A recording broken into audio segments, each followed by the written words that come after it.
Chapter 16 of The Rat Race by J. Franklin. After lunch, which was poor, slow, and expensive, I screwed up my courage and telephoned the Office of Strategic Services. "May I speak to Mrs. Jacklin?" I asked the switchboard girl. She promptly referred me to information, who told me that Mrs. Dorothy Jacklin was on extension 3046. "Shall I connect you?" A moment later, a pleasant voice said, "Yes, this is Mrs. Jacklin."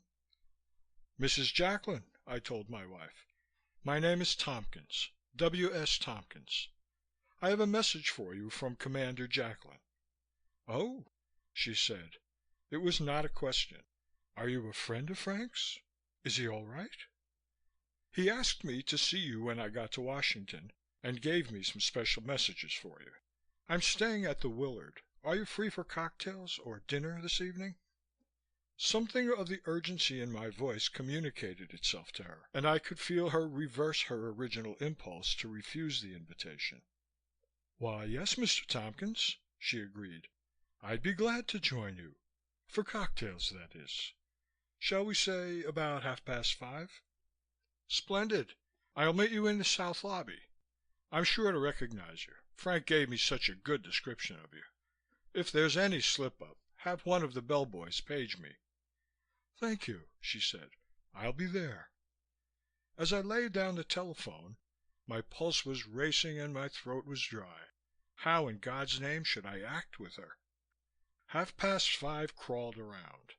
I filled in some of the time by phoning the FBI and telling Lamb's secretary I was registered at the Willard under the name of R.L. Grant. I phoned Bedford Hills and told Jimmy that I was in Washington and wanted her to join me at the Willard.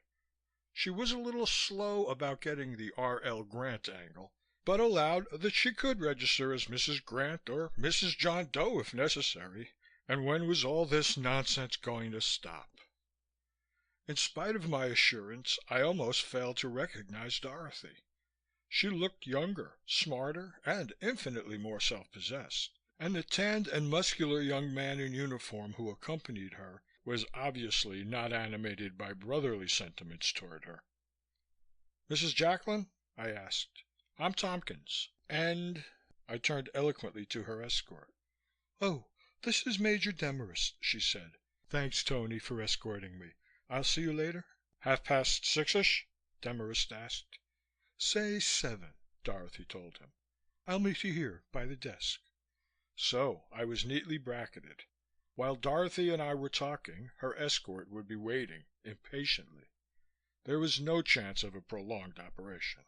I must keep things moving. I took her to the rather garish cocktail lounge on the east side of the hotel and ordered her a bourbon old-fashioned and a scotch and soda for myself. "Frank told me that's what you like," I remarked before she could raise her eyebrows, after I'd told the waiter to bring a sliver of lemon peel to go with the old-fashioned. "Where did you know him?" she asked. I leaned confidently across the table. "Mrs. Jacklin," I told her, "I'm in intelligence. Tompkins is my name, but I don't use it much. I've seen quite a bit of your husband during the past few years, here at Washington and out in the Pacific. In fact," I added, "I might say that I'm his closest friend. We were at school together many years ago. I'm surprised he never mentioned me." "How is he?" she asked. "I know too much to ask where he is." I looked gravely at her. "We don't know where he is," I replied. "His ship hasn't been reported for nearly 2 weeks. He was on a special mission. That's why I've looked you up. Frank made me promise that I would he thought." Dorothy drained her glass and gave me a long, strange look. "Are you trying to tell me that he's dead?" she asked. "It's not official," I said. "It may never be confirmed, but I personally am sure, as sure as I'm sitting here, that you'll never see him again." She looked down at the table and nervously tapped an unlighted cigarette against her lacquered thumbnail. "I'll have another drink if you don't mind," she said. "It's not that well, our marriage was over long ago, but I signaled our waitress and duplicated our order. "This is one of the times when my father told me to remember the giants," she said. I raised my eyebrows. "My father was professor of philosophy at Wesleyan," she explained. "He always said that it was impossible to imagine anything so big that there wasn't something else bigger. He said that it stood to reason that somewhere in this universe there was a race of giants so big that it took them 1,000,000 years to draw a breath. He said when things seemed difficult, just to think about that." "Sounds like the Navy Department," I observed. "Was he the one who argued that there might be several sexes? Frank told me something." She smiled. "Yes, that was when I was adolescent and having crushes about boys. He said that somewhere there must be a place where instead of 2 there were 6 or 7 sexes. He suggested that falling in love under those conditions was really complicated. He was a nice man," she added. "He's dead." "Your father sounds like a right guy," I remarked. "Frank said—" "How do I know you're telling the truth?" she suddenly interrupted. "What proof have you?" Here I was on home ground. "Frank thought of that. He told me to remind you that you have a mole on your left hip, that you're nuts about Prokofiev, that you don't think much of Ernest Hemingway as an author, and—" "The louse!" she exclaimed. "Oh, I know I oughtn't to talk about him this way if he's dead, but I didn't dream men told each other—" I pulled out my fountain pen and wrote my Jacklin signature rapidly across the back of the drink card. I pushed it at her across the table. "There," I told her. "Recognize that, Mrs. Jacklin?" "Why," Dorothy exclaimed, "it's his writing! Who are you, Mr. Tompkins? Only I could say that it's a forgery." "Listen, Dorothy," I began conspiratorially, "and if I call you Dorothy, it is only because your husband always spoke of you as Dorothy. I must see General Donovan. This is much more than a matter of your husband and yourself. It's a matter of top echelon intelligence." She looked downcast. "The General's out of town," she said. "He's trying to get back for the Roosevelt funeral, but the man who's running the show in his absence is Colonel McIntosh. Ivor McIntosh." There was a curl to her lips as she pronounced the name that told me all I needed to know about the Colonel. Still, beggars can't be choosers, and Colonel McIntosh was ever so much better than nothing at all. "Very well," I told her. "Will you arrange to have me see Colonel McIntosh tomorrow morning? Tell—" here I took a leap, "tell him that I'm from the White House." "You aren't, are you?" "Of course not, but I gather that's the kind of bait your Colonel needs." "He's a very clever man," Dorothy belatedly defended him. "They say he did brilliant staff intelligence work under Stilwell in the first Burma campaign." "That's the one we lost, isn't it?" I asked dryly. "No, Dorothy, let me see this Colonel. You know how to fix it. There's always one special girl in an office that has the ear of a man like that. Frank swore to me that there was nothing you couldn't do if you decided it was worthwhile." She looked at me across the little round, black table. "Mr. Tompkins," she said, "I have no way of telling whether you are telling the truth or not. Frankly, if General Donovan was in town, I wouldn't bother him. But Colonel McIntosh is, you know, one of the Chicago McIntoshes. You never heard of him? Nobody else did either, but here he is with a British accent, and if you can make the grade with him, it won't worry me." I ordered another round of drinks. "Tell me, Dorothy," I said, "not that it's any of my business, except that I was a friend of your husband's, don't you feel any special regret that he's probably gone West?" She took a man-sized swallow of her old fashioned. "Not particularly," she admitted. "In a general, normal sort of way, I'm sorry, of course. He was nice even if we didn't get on very well. But we had almost no interests in common, and when we broke up it was for keeps.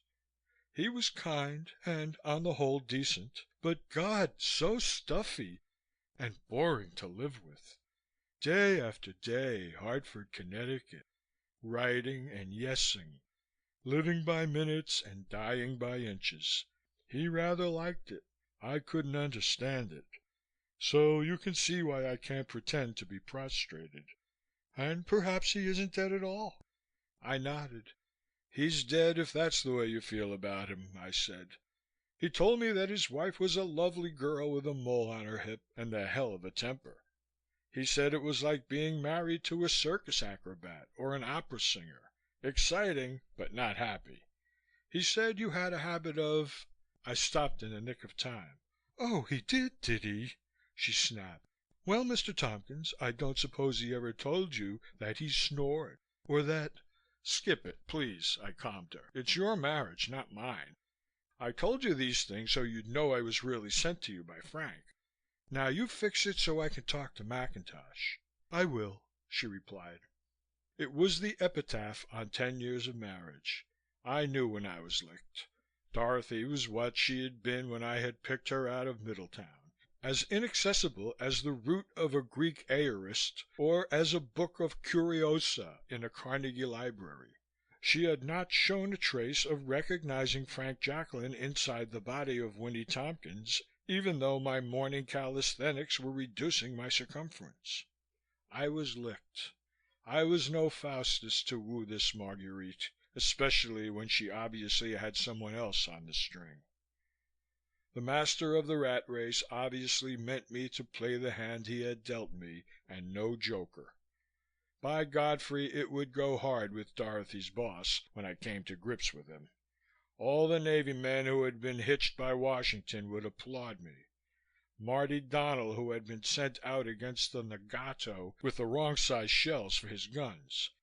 Abby Roseman, who had been cashiered because he had refused to okay a travel order for the Admiral's sweetie.